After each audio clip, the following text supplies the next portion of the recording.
Estamos gravando. Deixa eu ver aqui, tudo certo. Vocês estão vendo a tela?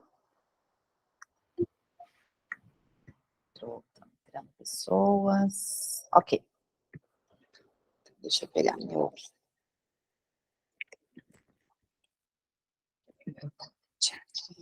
Tá muito fio aqui hoje. Coisa sem fio, tecnologia é ótima, né? Mas aí eu tenho um problema gigantesco que eu esqueço de carregar as coisas. Então tem todos os seus prós e contras, né? Não tem fio, mas você tem que ficar carregando e aí não, às vezes eu esqueço de carregar. Bom, gente, bom dia a todos, todas e todes, né? Estamos aqui hoje para a terceira aula do curso. Eu vou tentar fazer o apanhado geral de tudo que eu gostaria de fazer com vocês, mas eu queria pedir, depois eu vou até falar no grupo, para a gente fazer uma enquete. Eu estava pensando em entrar em contato com a coordenação do ICMC para liberar mais uma aulinha para a gente. Porque o meu objetivo aqui é incentivar vocês e motivar a estudar teoria. Então, eu procurei fazer um curso que descrevesse, pelo menos com mais cuidado, a parte geométrica, para a gente entender a funcionalidade, para depois a gente partir para o formalismo. E eu partir para o formalismo sem fazer vocês entenderem o conceito. Deu uma travada? Melhorou? Tá, as pessoas estão me ouvindo? Melhorou, Charme? Beleza. Então, partir para o formalismo, né? Quando eu digo formalismo, não que nós não estamos sendo formais aqui, viu, gente? Mas aqui a gente está sendo cauteloso em entender a fundamentação geométrica da teoria de tranças. Mas eu gostaria que vocês vissem, por exemplo, o formalismo da isotopia, da definição de homotopia, que é aquela definição da relação de equivalência de deformação, que a gente fez de uma maneira geométrica. Queria que vocês vissem da maneira mais algébrica, mais analítica, né, que a gente tem como definir funções ali, que fazem a deformação, né, cada fio está se deformando em um fio, em um outro fio, né, respectivamente. E esses fios, como a gente viu, eles são caminhos suaves, então são funções, são aplicações do intervalo 0,1 no cilindro, onde a base desse cilindro é um disco. Então, a gente consegue escrever essa isotopia, essas deformações, esses movimentos elementares e seus inversos, como funções isotópicas, né? Então, que é um tipo de homotopia. Então, seria muito interessante, mesmo que a gente não conseguisse descrever tudo, que eu mostrasse isso para vocês também, mas não antes de terminar a fundamentação geométrica. Então, hoje eu vou tentar, eu preparei tudo, eu vou tentar entregar aqui para vocês a finalização da parte geométrica, do fundamento geométrico, que a gente acho que tem umas 4 pagininhas para terminar. E depois eu preparei aquela aplicação na computação quântica, também trouxe para vocês. Trouxe o texto da fundamentação, mas eu queria escrever ele nas notas para vocês. Então, se todo mundo tiver de acordo, né, por isso que eu vou passar a enquete no grupo, porque lá no grupo está todo mundo, consegue ver as mensagens, para a gente votar numa possível aula a mais, se não tivesse problema para vocês. Essa aula, claro, contabilizaria para vocês e contabilizaria mais no certificado de vocês, tá bom? Então, vamos lá. Na aula passada, a aula de ontem, que eu ainda não postei no YouTube, mas eu vou, tá? Na aula passada, a gente terminou a fundamentação falando dessa passagem da geometria para a álgebra, quando a gente começou a observar que qualquer trança que eu pegasse, né? Deixa eu ver. Que qualquer trança que eu pegasse, eu ia conseguir dividir ela, né, em planos intermediários, onde cada plano intermediário que eu pegasse ia ter um cruzamento, ou um cruzamento por cima, ou um cruzamento por baixo. E quando a gente faz isso, a gente observa que nós estamos podendo escrever cada trança no grupo de tranças de Artin como sendo um produto, né, com aquele pontinho do produto sendo a concatenação, sendo uma palavra onde cada letrinha é um sigma i ou o seu inverso, sigma i a menos 1, onde sigma i é o quê? É aquela trança geométrica elementar que nós definimos na aula passada, tá? Então, o que a gente conclui com isso, né? Me motiva a entender. Deixa eu pegar aqui. E cada trança que eu pegar, né? E cada trança que eu pegar no grupo de tranças no Arte, né? Porque esses exemplos aqui eu estou pegando com 3 fios, mas na verdade a gente tinha que justificar, né? Que provar para N fios, né? Da forma mais geral possível do grupo que a gente definiu. Então, cada trança no grupo de tranças no disco, a gente pode separar os seus cruzamentos em cada plano intermediário, onde cada cruzamento desse, né, a configuração inteira no plano intermediário, vai ser um sigma i ou um sigma i inverso, que é aquela trança geométrica elementar que nós definimos. Então, o que a gente conclui? Que cada trança em BN, né, e portanto, todos os elementos da classe desse representante, é escrito como um produto finito desses sigma i's e seus inversos. Então, a gente pode fazer uma generalização e falar que o beta é, de fato, escrito como um produto, né? Aqui, ó, o produto finito, porque são finitos sigma i's que eu estou escrevendo aqui, né? De tal forma que eu vou chamar beta, gente, de uma palavra, tá? Onde cada termo aqui da palavra eu vou chamar de letra, tá bom? Estou fazendo isso até para você ver, viu, Gabriel, a ligação que tem isso com grupos livres, tá? O grupo de tranças, em geral, para N maior ou igual que para N maior que 2, ele não é um grupo livre, mas a gente consegue captar, porque, na verdade, a gente pode olhar meio que um grupo livre quocientado por certas relações. Então, a essência da palavra do grupo de tranças tem muita relação com essa teoria do grupo livre de escrever os elementos como palavras, né? E onde cada palavra é escrita por um número finito de letras, tá? Ok. Então, aí a gente só deixou claro, né, quem era cada cada IK aí, né, ou seja, onde o P pertence, o IP, na verdade, o IP. Eu não entreguei esse aqui o corrigido ainda para vocês não, viu, gente? Cada IP pertence ao conjunto que dá as definições do sigma i, né? Lembrem-se que o sigma i, ele está definido de 1, 2 até n-1, porque o sigma i, ele sempre vai cruzar o fio i com o próximo da frente, né? O fio i mais 1.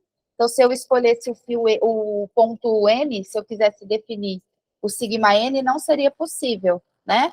Porque o sigma n, na verdade, ele ia cruzar um fio n mais 1 que eu não tenho. Então, não dá para definir, tá bom? Ok, então vamos lá.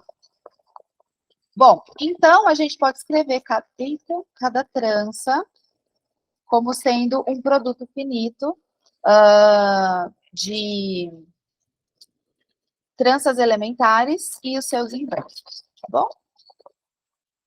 Bom, a gente fez uma observação lá atrás, por exemplo, que o grupo de tranças de Artin, ele não é comutativo, né? A gente pegou até 2 tranças geométricas. Eu vou voltar lá.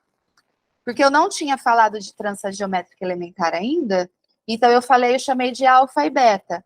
Mas olha só que interessante para a gente, agora que a gente sabe. Quando a gente provou que essas duas tranças, alfa vezes beta, não era equivalente a beta vezes alfa, ou seja, alfa beta não conseguia deformar alfa beta em beta alfa, e isso é um exemplo já, né, no B3, que é o B3, de que o grupo de tranças ele não é comutativo, né, de maneira geral. E, ó, gente, quem que é esse alfa aqui? Esse alfa, vocês concordam comigo? Olha só, ela é a trança definida que faz o cruzamento por baixo do fio 1 com o fio 2, e os outros fios, no caso a gente só tem um que sai de P3, ele é trivial, né? Ele é retinho. Então, esse alfa aqui, na verdade, ele é o sigma I. Tá? Deixa eu fazer uma coisa, porque eu não quero borrar as notas de aula de vocês. Deixa eu ver se eu consigo copiar a página. Que eu não quero rabiscar.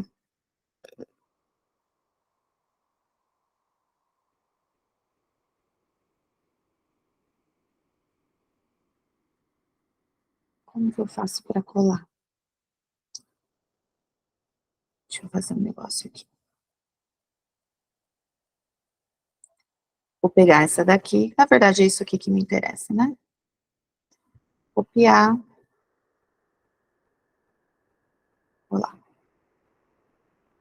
Olha só.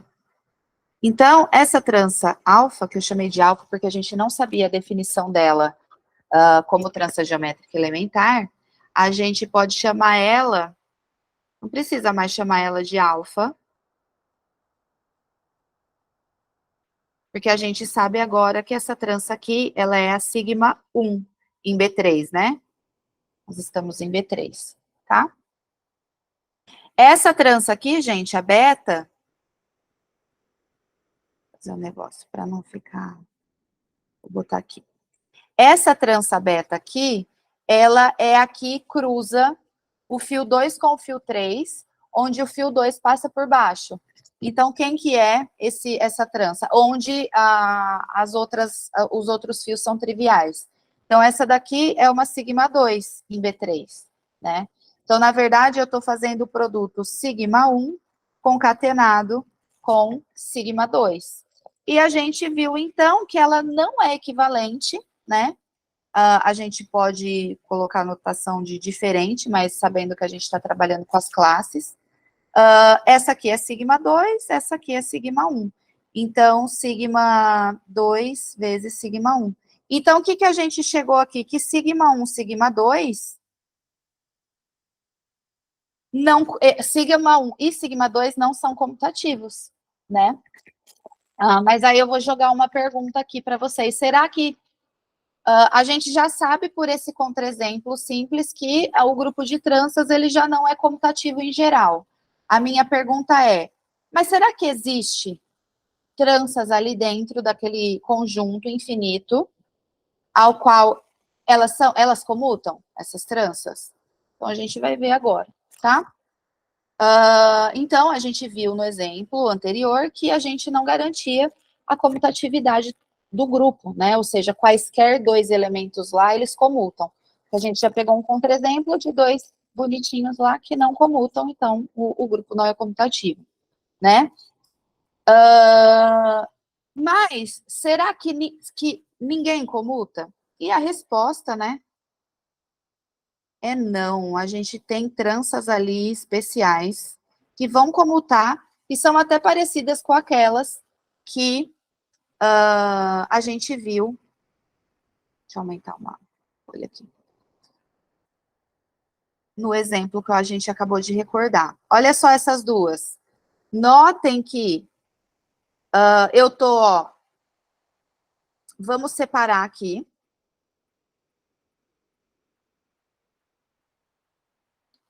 Lembra? A gente separa os cruzamentos em planos intermediários diferentes, né?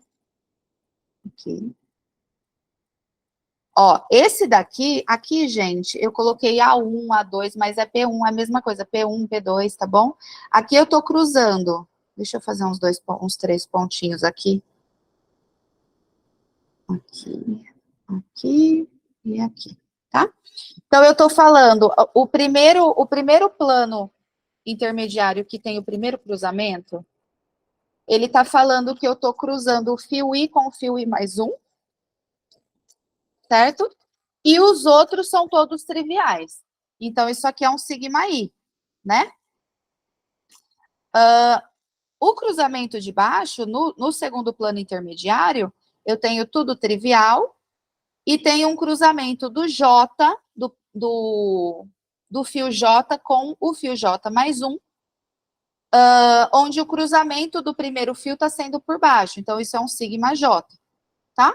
E aqui eu tenho o sigma J e o sigma I, tá? Olha só, gente, que interessante. Eu vou até dar um zoom.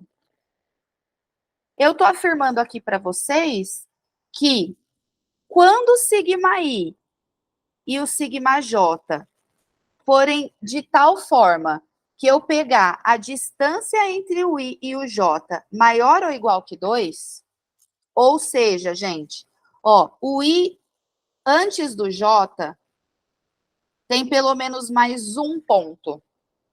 Então, quando eu tiver sigma I's e sigma J's que estiverem separados no sentido, porque aqui no outro, se vocês perceberem, olha, eu tenho um cruzamento aqui, e aqui, primeiro fio aqui, do sigma 1, eu já vou começar um outro cruzamento lá embaixo. Então, a distância entre o I e o J está sendo menor, tá? Então, aqui não funciona. Então, a distância tem que ser de tal forma que os cruzamentos sigma I e sigma J, eles ficam separados, tá? Separados no seguinte sentido, no sentido que aqui, ó, nesse cruzamento do sigma I, o primeiro fio aqui que cruza, ele acabou aqui, e ele não vai começar o próximo cruzamento dele, né? Eu tenho um espaço, né, um shift ali, que começa o cruzamento em outro fio. Então, isso é fácil você ver, porque a gente não está imaginando que os fiozinhos eles são de elástico, que a gente está fazendo as deformações. Se a gente pegar, colocar nosso dedinho no cruzamento roxo e o nosso dedinho no cruzamento verde, e fazer assim, ó, eu consigo levar o cruzamento do sigma J para cima e o cruzamento do sigma I para baixo, sem mexer, sem atrapalhar. Cada um eu consigo fazer esse levar esse cruzamento, né? Sem atrapalhar o outro. Um não atrapalha o outro. Não sei se ficou claro. Ficou claro? Parece que ficou um pouco confuso na minha fala. Deu para entender? Eu posso repetir. Ok. Então, significa o quê? Que eu consegui pegar o sigma I, sigma J, né? Essa parte de fazer movimentos elementares para descer o cruzamentinho roxo para baixo, né? O sigma I para baixo. E movimentos elementares para fazer o sigma J, o cruzamento, ir para o primeiro plano intermediário, tá? Estou usando com muito cuidado a palavra, não vou falar subir, porque a gente não pode subir. O fio da trança, ele não pode subir de forma que tenha interseções maiores do que um, por exemplo, para cada fio, com os planos intermediários. Lembra disso, né? Senão não é trança. Bom, e aí o que acontece? Eu estou falando que através de movimentos elementares e seus inversos, né? Eu consigo transformar sigma I, sigma J em sigma J, sigma I. Então, isso significa, né, na notação algébrica, que eles comutam, desde que o I e o J dista pelo menos 2, tá? Tá bom? significa o quê? Que pelo menos tem maior que 2 aqui, tá? Tem que ter pelo menos um ponto entre eles, tá? E esse ponto, ele não já começa o cruzamento que vem o sigma j posterior do outro que você já fizer, tá? Bom, então, nós encontramos, a gente viu que a gente encontra uma coisa que a gente chama uma relação de comutatividade, e a gente deixa explícita que é uma relação, por quê? Porque nem todo mundo satisfaz aquela relação, tá?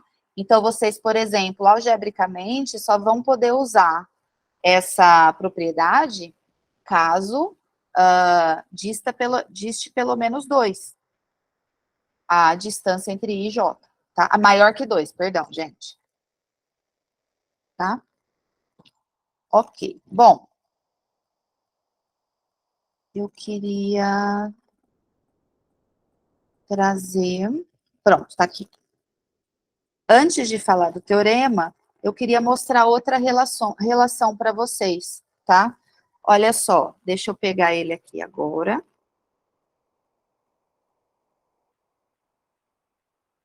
Copiar.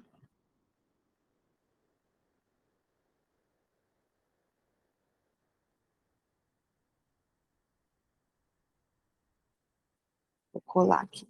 Eita, veio tudo.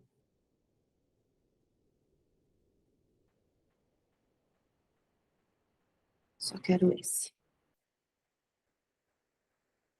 Tá? Vamos lá. Queria trazer um outro tipo de relações para vocês, ou seja, é uma relação específica de alguns elementos especiais do grupo de tranças, mas que não vale para todo mundo, tá? Então, olha só, vamos pegar e dividir novamente essa primeira trança aqui em todos os seus cruzamentos, em planos intermediários, onde cada plano intermediário tenha um cruzamento único lá dentro, tá? Então, aqui, aqui, deixa eu já fazer desse outro também. Aqui, aqui, tá? Olha só, gente, se a gente for escrever algebricamente, esse aqui é um sigma i, esse aqui é um sigma i mais 1, e esse aqui... Eita, a prof errou aqui, viu, gente? Ó, esse aqui passa por cima. Passa por cima. Pronto. E esse aqui, um sigma i de novo, porque o azul tá passando por baixo, tá? E aqui, um sigma... Eita, que eu... Aqui esse passa por cima. Passa por baixo e passa por cima. Tá passando por cima, tá? Deixa eu fazer um negócio aqui para não parecer que tá tendo interseções. Eu vou apagar aqui. Agora sim, agora eu tô feliz. Aqui e aqui. Pronto. Tá? Agora tá passando por cima de verdade, porque lembra que os fios não podem ter interseção com eles, né? São mutuamente disjuntos, não pode nem ter interseção com outros, nem com ele mesmo. Ok, vamos lá. Então, aqui é um sigma i mais 1, aqui um sigma i, e aqui um sigma i mais 1. E aqui eu preciso corrigir também que esse passa por cima. Se vocês verem um dia um matemático que anda com uma prancheta e caneta colorida, a probabilidade dele trabalhar com tranças é muito grande, tá? Porque a gente vive agora que esse negócio de tablet, né, já deu uma diminuída, mas antes que não tinha era bem mais comum. Bom, o que eu tô falando aqui para vocês? Vamos lá, vamos ver essa trança da esquerda, tá? Notem que a trança da esquerda, o fio o fio que passa pelo AI, ou seja, que sai do ponto I, ele está passando em cima de todo mundo, vocês estão vendo, gente? Ah, eu preciso arrumar aqui também, né? Aqui é um sigma I.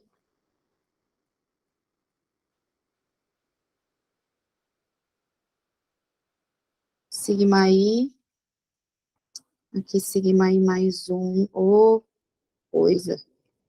Sigma I mais um e um sigma I. Pronto, agora tá certo. Então, o fio que sai do I, o verde, ele tá passando por trás de todo mundo, certo?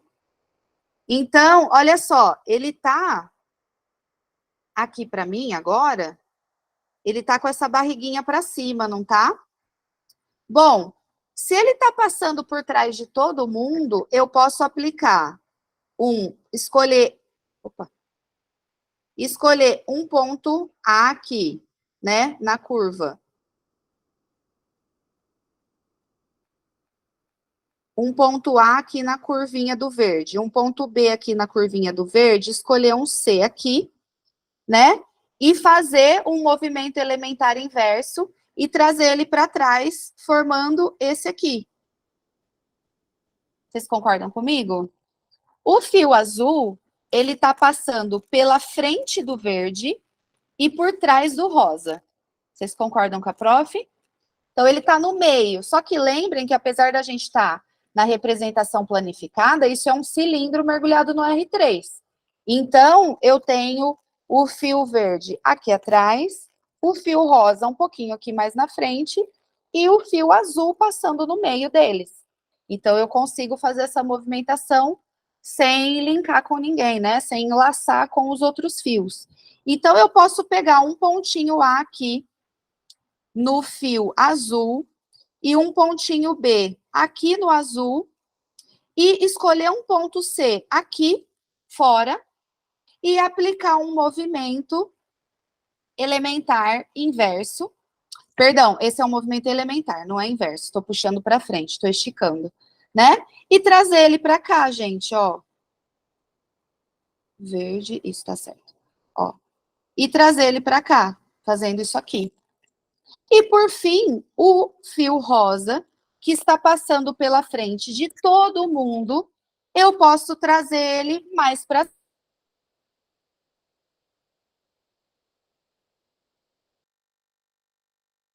de tal forma que tem uma curvinha do fio rosa aqui, e vou escolher um ponto C mais para cima para aplicar um movimento elementar e trazer ele um pouquinho mais para cima aqui.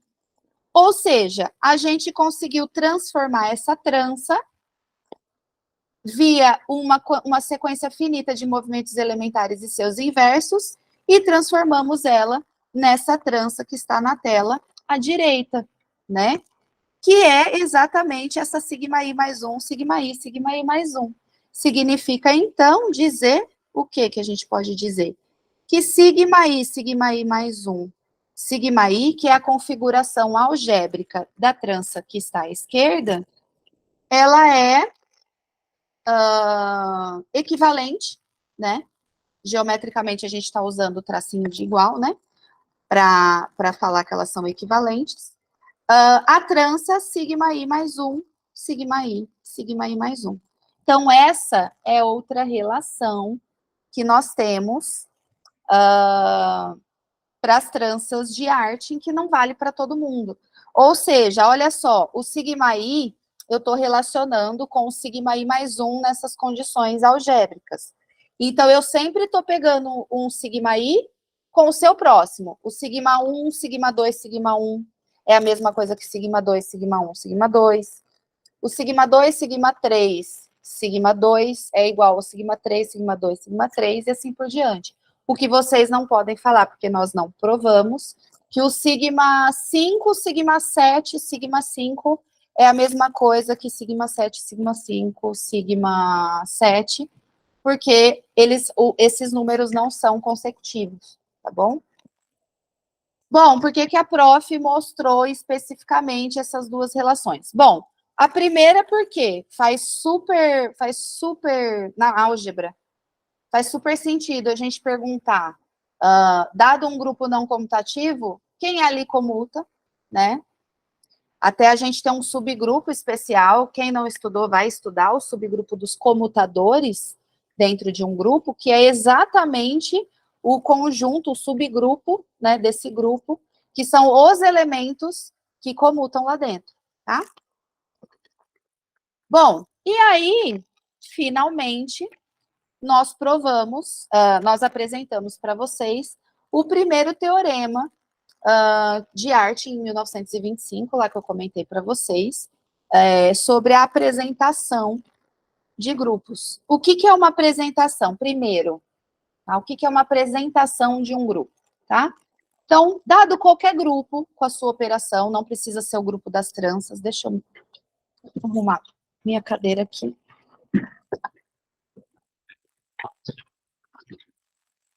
Dado um grupo abstrato qualquer, tá? Não precisa ser o grupo das tranças, com a sua operação, que eu chamei aqui no caso de estrelinha, tá? Eu vou dizer que uma apresentação... e a gente está querendo interessado, a gente está mais interessado numa apresentação finitamente gerada. O que é uma apresentação finitamente gerada? É eu pegar um grupo, ao invés de olhar para os elementos dele, nem todas as vezes eu consigo fazer isso, mas se eu conseguir um número finito de elementos dentro desse grupo que geram todos os outros, e se eu conseguir um número finito de relações, eu vou falar que essa apresentação é finitamente gerada. Então, apresentar um grupo não precisa ser finitamente gerado. Finitamente gerado ou não, é você conseguir representar esse grupo através dos geradores dos elementos e relações desse grupo. No caso, a gente pede todas as relações possíveis, todos os elementos possíveis que geram o grupo, tá? Às vezes, esses conjuntos, eles são infinitos também, tá? Então, por isso que eu estou chamando a atenção na apresentação finitamente gerada, que é quando eu consigo um conjunto finito de elementos que geram todo o grupo e um conjunto finito de relações, que são todas as relações possíveis do grupo. E o Artin, no primeiro teorema dele, de 1925, ele mostra exatamente isso, que aqueles sigmas, aquelas tranças geométricas elementares que nós definimos anteriormente, que são finitas, né, mesmo para um N muito grande, a gente vai de sigma 1 até sigma N menos 1. Então, o N, não importa se ele é grande ou não, ele é um número finito, né, ele é um número natural. E sigma 1, sigma 2, sigma n menos 1 é uma quantidade finita de geradores. E a gente viu que jeito que esses geradores, eles geram qualquer elemento lá. A gente observou que separando a trança, onde cada plano intermediário tiver um único cruzamento lá dentro da configuração geométrica daquela trança, eu consigo observar que essas tranças, elas são geradas por esse sigma-is, né? Porque são produtos desse sigma-is. Então, de fato, esse é o conjunto, por isso que a gente estudou, que é o conjunto que o Artin provou mesmo, tá? Que é o conjunto finito de tranças que estão lá dentro, mas que geram todas as outras.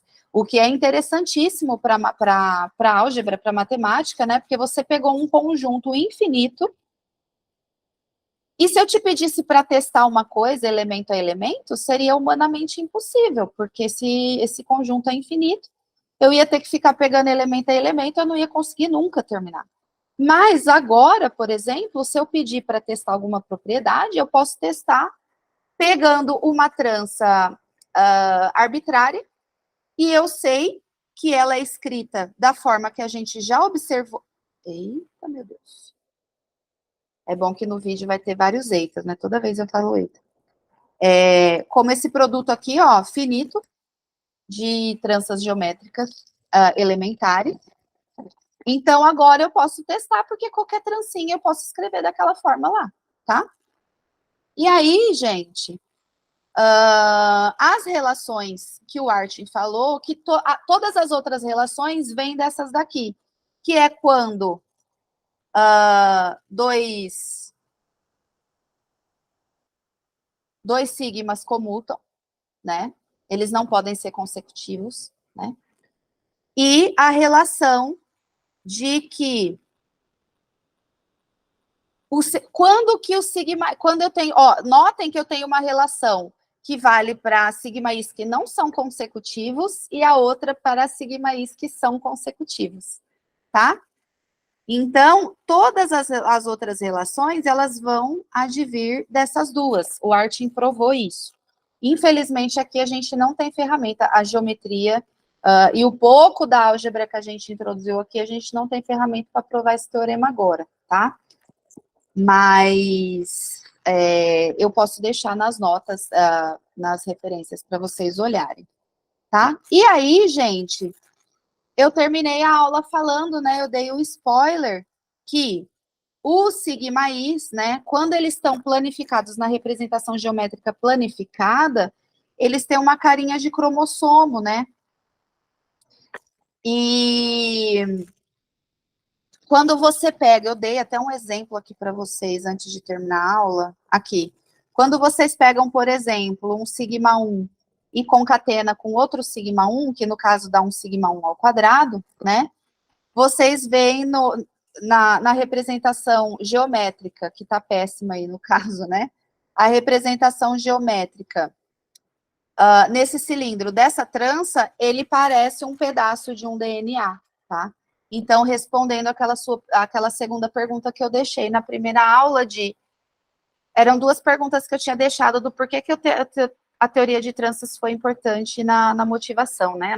No protagonismo dela. Uma foi estudar a deformação, porque a topologia algébrica, né? Porque a gente que estuda deformações conservando características, que isso é um dos pré-requisitos para estudar a hereditariedade, né? Do DNA, né? E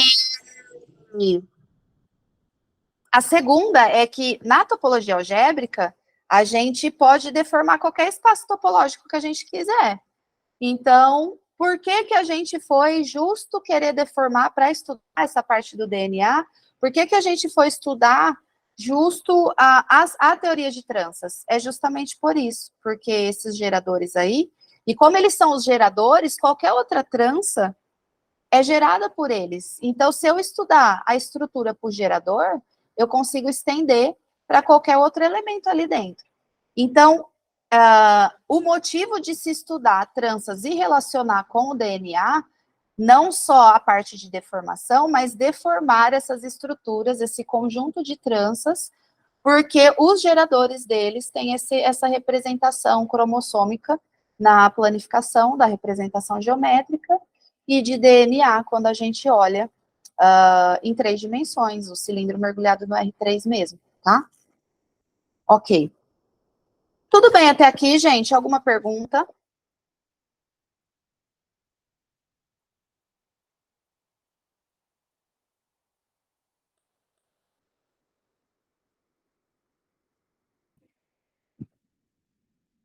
Tranquilo?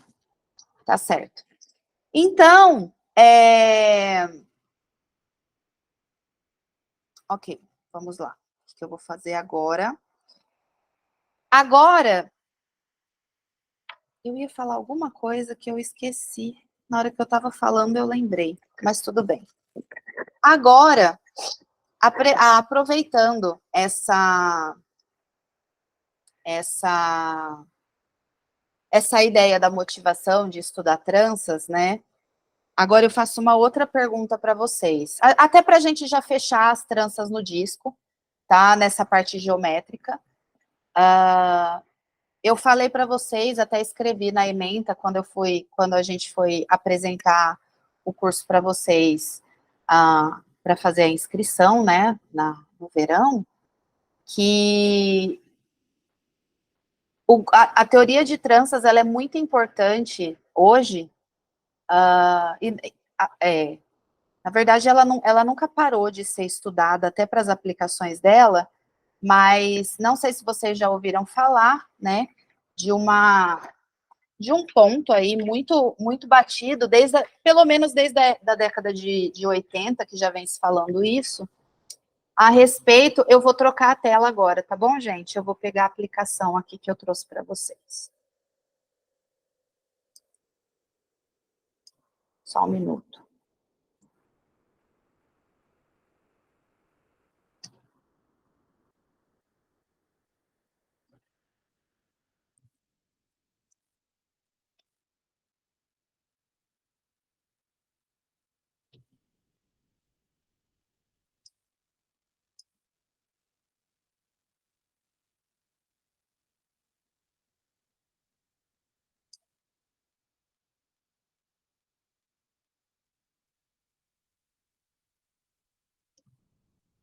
Vocês estão conseguindo ver a minha tela?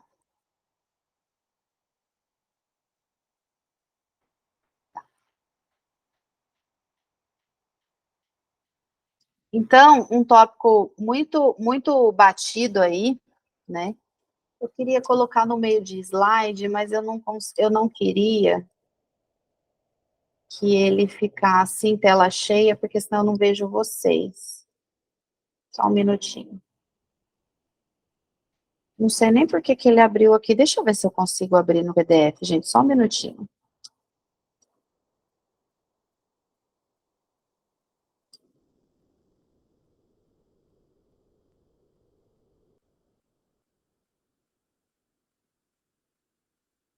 Fazer um teste aqui. Ah, é porque eu não tenho nesse computador o Adobe. Deixa eu ver se fica melhor aqui nessa outra página, senão eu volto para que estava. Só um minutinho, tá?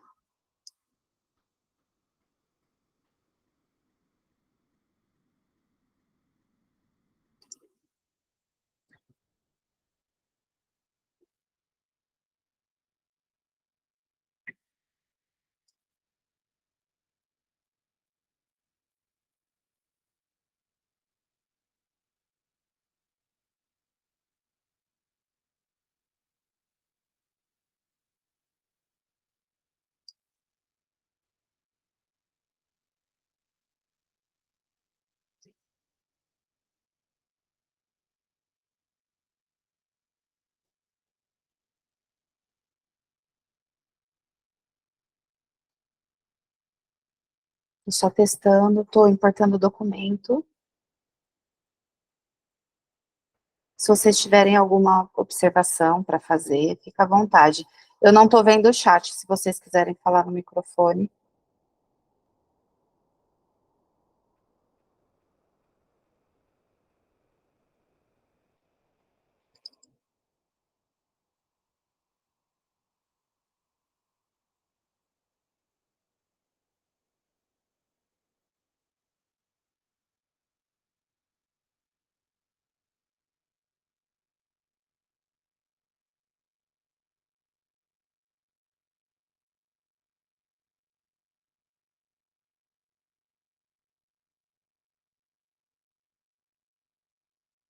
É, ficou mesmo filtro.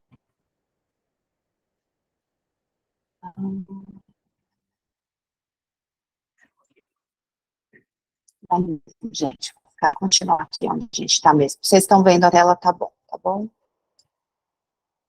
Vou fechar. Na verdade, eu vou diminuir essa aqui, para mim.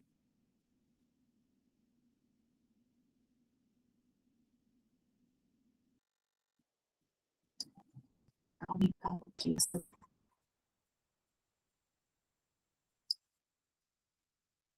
Bom, então, uma das coisas que tem sido, onde a teoria de tranças, ela tem sido objeto, né, muita importância, que é o tal do computador quântico. Todo mundo aqui já ouviu falar sobre o computador quântico.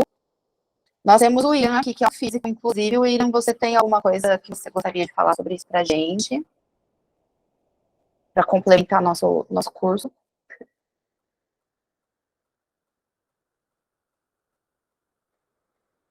Não? Eu não sei se ele tá ouvindo, então, eu sei nem se ele tá aí, porque não sei se caiu, não se aprofundou, mas você sabe alguma coisa a respeito? Não precisa ter vergonha de conversar comigo, não, viu, gente? Aqui é um curso. Eu gosto quando vocês conversam comigo. Mas tá bom, no final, se você quiser falar alguma coisa, vai ser muito bem-vindo, tá? Ok, então, o que tem a ver a trança com um computador, né? Desde a década mais ou menos de 80, lá em 85, já vem se falando a respeito, né, do computador quântico. E o que acontece? Eu vou voltar depois, tá, gente? Ô, Janaína, tem até o teu robozinho aqui no... Tá. E qual vantagem É porque eu fui apresentar esses slides também na Semana da Computação, que teve aqui na UFAL, né? E aí eu trouxe tudo, várias aplicações, não só do computador quântico, né? É como a matemática a geometria está totalmente ligada com a computação. E aí o computador quântico, ele vem sendo uma máquina que, a priori, ela promete várias coisas positivas que vão muito além do nosso computador normal hoje. Então, a gente sabe que o nosso computador, né, que a memória do computador, uma memória, um bit, ele tem lá dentro o 0 e o 1, né? A memória do computador, ela é definida no campo binário. Até aí tudo bem, né? Bom, por que a prof está falando do bit? Eu estou chamando a atenção do bit, que a trança está relacionada com o computador quântico, exatamente a teoria de emaranhamento quântico, que é na memória do computador quântico, tá? Mas, voltando a falar um pouquinho da estrutura do computador quântico, para quem não sabe, ele é uma máquina que está prometendo soluções para grandes problemas que o nosso computador atual não é capaz de fazer, tá? E não só isso. Como ele vem, graças à memória dele, que parte do binário, sai do binário e entra em outra teoria, ela trata de uma máquina super potente que tem uma criptografia totalmente diferente da que a gente tem hoje. Ou seja, esse computador, a partir do momento de fato, do funcionamento perfeito dele, porque ele está em testes, em vários estudos ainda, a criptografia nova dele promete uma segurança muito grande. Então, que, por exemplo, ninguém sabe quebrar, né, essa criptografia nova. Ou seja, imagina o quanto vai ser bom ter um computador quântico, né, para o mundo, em órgãos que, bom, vazamento de dados, roubar dados é crime, tanto para a pessoa física quanto jurídica, né, gente? Não estou falando que não é importante para a gente, mas a gente está falando de uma máquina que, por exemplo, vai ser super cara e talvez não vai ser uma máquina que a gente vai ter disponível tão facilmente, tipo, dentro da nossa casa, como hoje a gente consegue ter um computador dentro de casa, tá? E aí, então, imaginem para órgãos, por exemplo, como o Pentágono, por exemplo, como as instituições financeiras, né, que podem ter um computador desse, o quão importante a segurança são para esses lugares, né, para essas instituições, que trabalham mesmo com dados das pessoas, né, e que não podem ser facilmente entregues, né?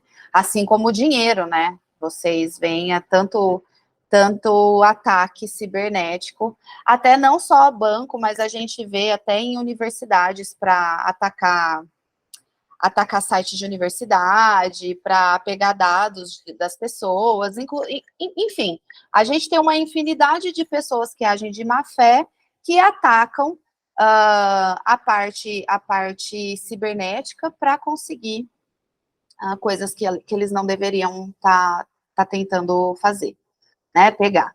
Então, imagine quanto vai ser bom um computador quântico para essas instituições que têm uma responsabilidade muito grande com os dados, ou com posses, ou com qualquer outra coisa de outras pessoas, ou até de outras instituições, né? Bom, então, só essas duas justificativas já fazem totalmente jus uma pesquisa em cima disso, para a gente conseguir desenvolver a nossa sociedade de cada vez mais nesse sentido tecnológico e de segurança, né? Então, esse computador ele vai ser capaz de resolver cálculo numa velocidade muito grande, cálculos que ainda, né, até aqueles clusters gigantes que a gente tem, não sei se vocês já chegaram a ver mas em geral, instituições que trabalham, né, que têm desenvolvimento tecnológico, computacional, tem um cluster, pelo menos um cluster, para tentar fazer cálculos que você precisa de muita memória do computador, e até com esses clusters, às vezes, existem coisas que não são possíveis fazer, que o computador quântico, ele faria, tá?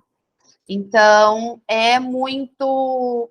Para o que a gente tem hoje, eu vou dizer milagroso, mas no sentido sarcástico, né? Porque é baseado em muito estudo, muita ciência, e não em obscurantismo, né? Bom, mas vamos lá. O que liga, né? Já dei o spoiler, mas o que liga? Onde está relacionada a geometria, a topologia e a computação quântica? Né? Então, aí eu trouxe para vocês que o bit quântico, que é o qubit, conhecido, a memória do computador, ele vai ser diferente da construção binária do computador comum que a gente tem. Então, dentro do qubit, de uma memória do computador, eu vou poder ter coisas sobrepostas. Então, no caso, eu ia poder ter o 0, o 1 e o 0,1 lá dentro. Entendeu? Ou seja, por que essa notação quântica, que a gente fala quântica, né? Até nessa noção de sobreposição de partícula, né? Que é a mesma teoria quântica do gatinho de Schrödinger, que fala que o gatinho pode estar vivo e morto dentro da caixa ao mesmo tempo. É como se a gente, no plano, na memória do qubit, uma coisa podia ser verdadeira e falsa ao mesmo tempo, 0 e 1, né? Então, esse qubit, ele pode comportar 2 valores de uma vez. Então, 2 qubits pode comportar 4. Ou seja, a memória dele já é muito maior, né, do que a do nosso computador comum, né, graças a essa superposição de possibilidades que a gente pode colocar lá dentro. Então, para um computador quântico funcionar, ele vai... no sentido do qubit, tá, gente, da memória dele, ele vai precisar de um efeito que os físicos chamam de entrelaçamento ou emaranhamento quântico. Caso vocês tiverem mais interesse, eu tenho alguns livros sobre isso, bem interessantes, tá? Que faz com que essas partículas se influenciem a escolher estados à distância. O que é isso? Imaginem que eu, Juliana, estou aqui, sou uma partícula, e vocês, em cada casa de vocês, aí vocês são outras partículas. Então, é como, por exemplo, se eu pegasse, todo mundo tivesse uma moeda na mão, a mesma moeda, e na hora que eu jogasse aqui essa moeda, e pegasse ela, e aqui na minha mão abrisse cara, na mão de vocês automaticamente ia aparecer coroa, porque a cara está comigo. Tá? Então, a teoria, mais ou menos, de maneira informal, a gente falando sobre essa influência das partículas terem estados à distância, tá? Então, e assim, é interessante que já foi falado sobre isso há muitos anos atrás, até lá na época do Einstein, e o Einstein falava, inclusive, que na época ele falava que não era possível, porque é como se a gente estivesse falando que tinha alguma coisa que tinha uma velocidade maior que a velocidade da luz, e que isso não era possível, né? E aí, hoje, né, já existem artigos, eu trouxe aqui até as referências, caso vocês tenham interesse de procurar, que já mostra que, de fato, esse entrelaçamento quântico entre algumas partículas já foi comprovado, já é possível. Claro, né, gente, que não nesses espaços, né, não estou falando que o Einstein aqui, né, no real, está errado, mas na parte quântica, né, na física quântica, até tem uma parte da física quântica específica que chama topologia quântica, que nesses determinados espaços que tem partículas, né, que acontece, já existe, já é comprovado essa influência de estados à distância entre as partículas, tá? E vocês não sabem, olha que fofo. Carlos, eu não tenho conhecimento dessa palavra, mas eu posso procurar a definição desse mainframe na computação e posso fazer aqui a relação para ver se ela tem relação mesmo, tá? Bom, gente, aqui nessa figurinha aqui de baixo, não sei se vocês estão vendo a minha tela. Deixa eu ver se eu consigo mexer aqui. Eita, consigo. Só um minuto, gente. Olha que legal que eu consegui aqui. Deixa eu ver. Consegui, tá muito melhor. Os slides, até para a própria visualização de vocês, tá?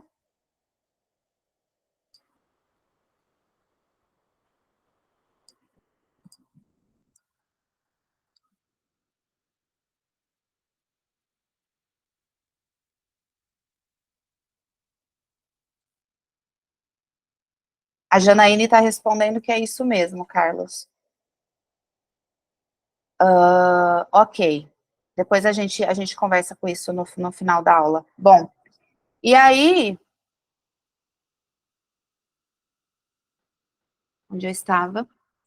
Eu trouxe essa figura para vocês, que foi uma figura extraída de pesquisas na computação quântica, dessa ligação entre duas partículas, né?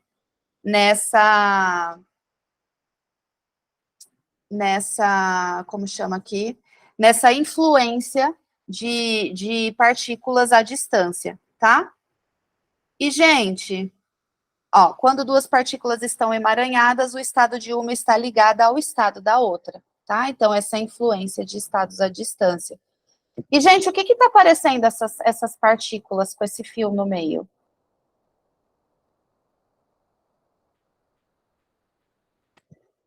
Olha uma trança aí, né? Não é a coisa mais linda? Só que, assim, a prof apresentou para vocês o cilindro em pé, né? Aí, no caso, o cilindro só está deitado, o que, inclusive, tem várias referências de livros em teoria de tranças que estudam o cilindro deitado, os pontos iniciais à esquerda, o plano final à direita, né? E esses estudos, inclusive, quando eu fui estudar a primeira vez no doutorado, o meu doutorado sanduíche no Canadá, eu trabalhei com um professor que ele realmente estudava com as tranças deitadas, e eu tinha uma dificuldade, porque eu estava acostumada a observar e fazer as deformações com o cilindro em pé. Aí, na hora que ele ia fazer as coisas, eu sempre deitava a cabeça, assim, para tentar entender, para tentar enxergar o que ele estava fazendo, porque eu tinha uma dificuldade, mas a gente pode estudar com o cilindrinho deitado também, né? Definindo, colocando eles numa definição, né? Como eu falei, o plano inicial do cilindro à esquerda e o plano final à direita, e mexer ali no meio, com o cilindro deitado, vocês também podem fazer. Note que vocês conseguem fazer os movimentos elementares da mesma forma. E aí, essa é uma foto de duas partículas emaranhadas, que já dão a noção de uma trança formada aí, né? Que até trouxe aqui para vocês, ó, uma trança deitadinha. Eu não vou mentir, não, eu ainda tenho preconceito em enxergar ela deitada assim. O que vocês acham? Agora vocês já foram influenciados por mim no curso, né? Mas o que vocês acham desse cilindro deitado? Vocês gostaram? Acham mais fácil trabalhar ou não? Opiniões? Bom, então, gente, para mim, Mila, para mim é a mesma coisa. Tô com inveja de você já, Mila. Gabriel foi influenciado. Tá certo. Ai, Deus, é isso. Mas agora eu já fiquei com inveja da Mila, que para ela tanto faz. Ela faz deitada em pé, do jeito que tá, ela, né, faz tudo. Ah lá, e as pessoas estão, é mais parecido com função. É mais parecido com função, de fato, Seba, eu não tinha pensado nisso, mas sim, tipo, domínio contra domínio, né? De fato. E aí as pessoas estão sendo influenciadas, tá certo? Metade influenciada, metade tanto, algumas outras tanto faz, a outra é interessante deitar por várias justificativas. A gente é democrático, a gente pode usar da maneira que a gente achar melhor, tá bom? Prometo que se vocês entregarem não vou exigir que vocês entreguem os exercícios com o cilindro em pé, tá bom? Pode, se vocês deitarem o cilindro e estiver correto a configuração, tá tudo bem, tá? Bom, e aí, ó, o entrelaçamento quântico de mais de uma partícula. Bom, em cima na foto, né, seria de duas partículas. Aqui, por exemplo, no grupo de tranças, como vamos desenhar? Vai desenhar? Oxi. Querido, depois daquela trança que você me entregou aqui, você consegue fazer, você é capaz de fazer qualquer coisa. Fica tranquilo. Vamos lá. E aí, o que a gente, como eu disse para vocês, os estudos, né, dessa influência do estado entre partículas, ela é relativamente nova. Quando eu falo relativamente nova, gente, como eu disse para vocês no primeiro dia de aula, na ciência, uma ciência que está sendo estudada há 20, 40, 60 anos é relativamente nova. A gente tem conjecturas matemáticas até hoje que estão em aberto há milênios, né? Então, só um minutinho, eu quero espirrar. Esse vídeo vai ser ótimo no YouTube. Passou, eu acho. Bom, e aí eles estão estudando agora, né, no meio do caminho, partículas. Então, ó, já tem essa da foto, já foi comprovada entre duas partículas ter essa influência de estados. No segundo tópico, já tem uma equipe aí dessa universidade da China que conseguiu entrelaçar 18 qubits em. Então, a gente já tem aí um estudo para o caso entre duas partículas, entre 6 partículas, né? Ou seja, independente do que eles estão fazendo finito, a teoria que eu apresentei para vocês aqui, do conjunto das tranças, a gente tem o conjunto de tranças de N fios. Eles estão descobrindo agora com um fio, com 3 fios, e a gente já tem uma teoria totalmente bem desenvolvida, com N fios, ou quantidade de N que vocês quiserem, né? Então, a matemática por trás dessa teoria, do qubit, do emaranhamento quântico, perdão, é a teoria de tranças em laçamentos, tá? Inclusive, eu trouxe aqui até as referências, um artigo meu de 2019, que é esse número 5, não, qual que é? O número 5, ele foi, ele foi citado num artigo da Nature, que é esse número 6. Eles são italianos, eles trabalham topologia quântica, e eles apresentaram propriedades de tranças, que eles chamam de braiding, né? E essas configurações nos estudos que eles estavam fazendo.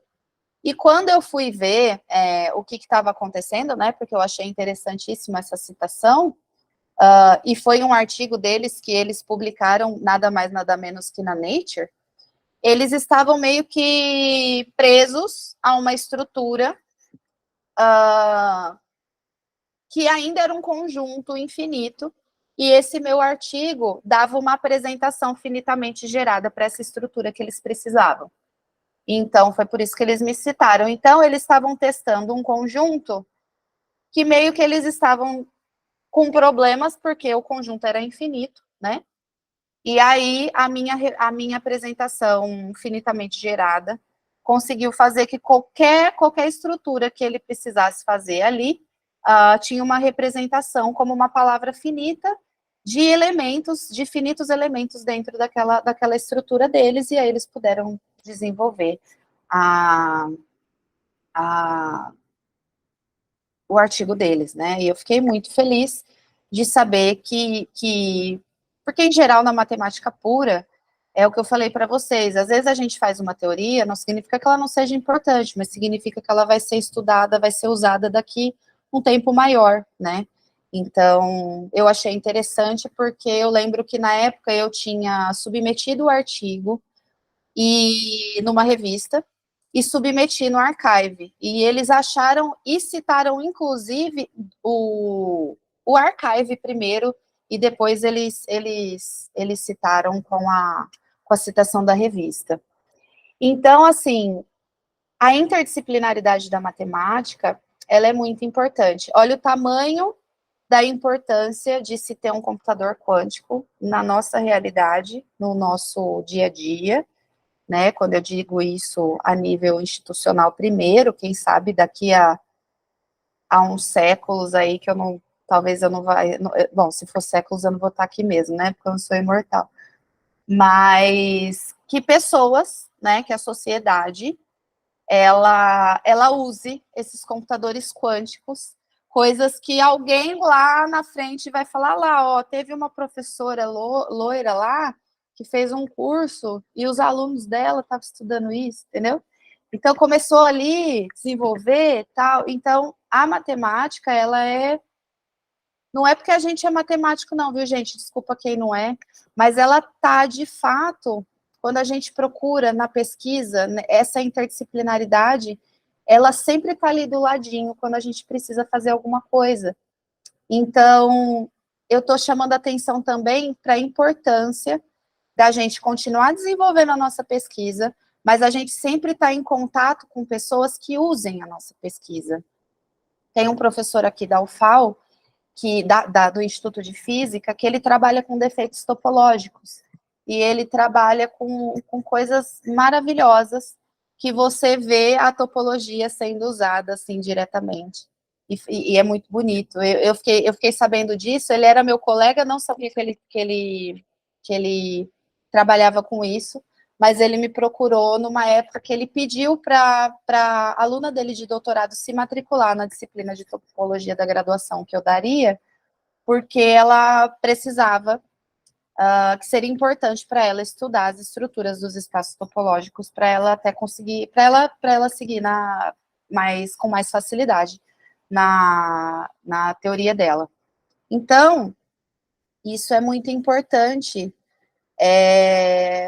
com respeito não só o que a gente faz na pesquisa, na matemática teórica, e ela, de fato, por mais que a gente ache que ela é muito abstrata, ou que aquilo não vai ser usado sim, né? Então, tá aí exemplos da gente continuar motivando, nos motivando a desenvolver a teoria, porque artigos nossos vão contribuir muito com o desenvolvimento tecnológico de uma sociedade, né, do mundo, E então a gente tem mesmo, por mais que seja difícil às vezes, a gente tem que continuar pesquisando, tá? Bom, gente, eu não quero começar agora a parte do enlaçamento de intervalo. E eu vou parar aqui de gravar só um minuto.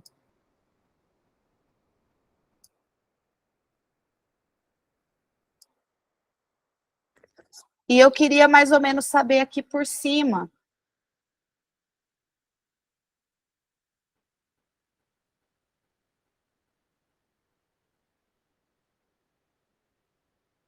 Parei a gravação.